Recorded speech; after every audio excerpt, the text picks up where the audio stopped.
Nico Ditch is a 6 mile long linear earthwork between Ashton-under-Lyne and Stretford in Greater Manchester, England. It was dug as a defensive fortification, or possibly a boundary marker, between the 5th and 11th century. The ditch is still visible in short sections, such as a 330-yard stretch in Denton Golf Course. For the parts which survived, the ditch is 4 to 5 yards wide and up to 5 feet deep. Part of the earthwork is protected as a scheduled ancient monument. The earliest documented reference to the ditch is in a charter detailing the granting of land in Audenshaw to the monks of the Kersal Cell.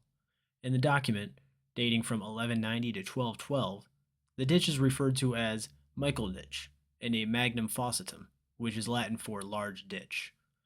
The name Nico for the ditch became established in the 19th and 20th century.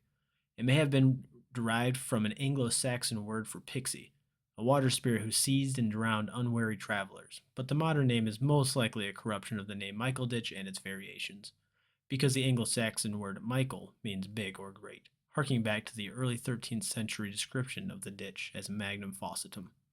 An alternative derivation of Nico comes from Nisan, an Anglo-Saxon verb meaning kill.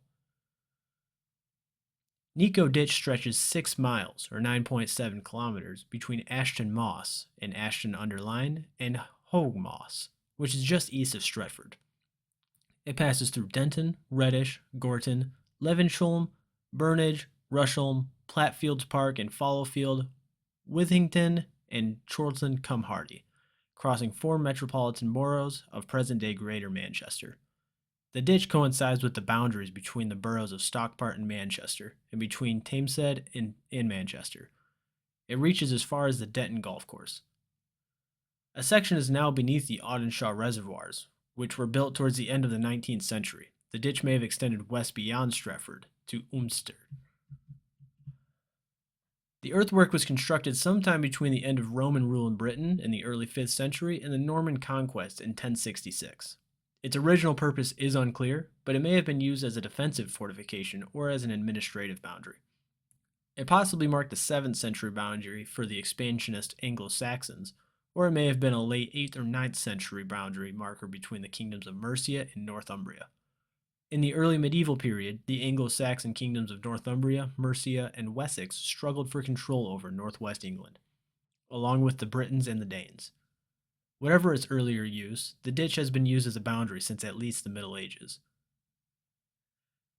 Legend has it Nico Ditch was completed in a single night by the inhabitants of Manchester, as a protection against Viking invaders in 869 to 870.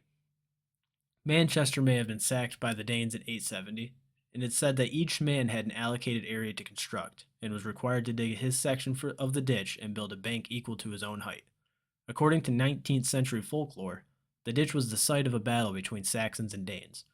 The battle was supposed to have given nearby towns of Gorton and Reddish their names, from Goretown and Red Ditch, respectively, but the idea has been dismissed by historians as a popular fancy. The names derive from Dirty Farmstead and Reedy Ditch, respectively. Antiquarians and historians have been interested in the ditch since the 19th century, but much of its course has been built over. Between 1990 and 1997, the University of Manchester Archaeological Unit excavated sections of the ditch in Denton, Reddish, Levenshulme, and Platfields, in an attempt to determine its age and purpose. Although no date was established for the ditch's construction, the investigations revealed that the bank to the north of the ditch is of 20th century origin. Together with the ditch's profile, which is U-shaped rather than the V-shape typically used in military ditches and defenses, this suggests that the purpose of the earthwork was to mark a territorial boundary. The conclusion of the project was that the ditch was probably a boundary marker.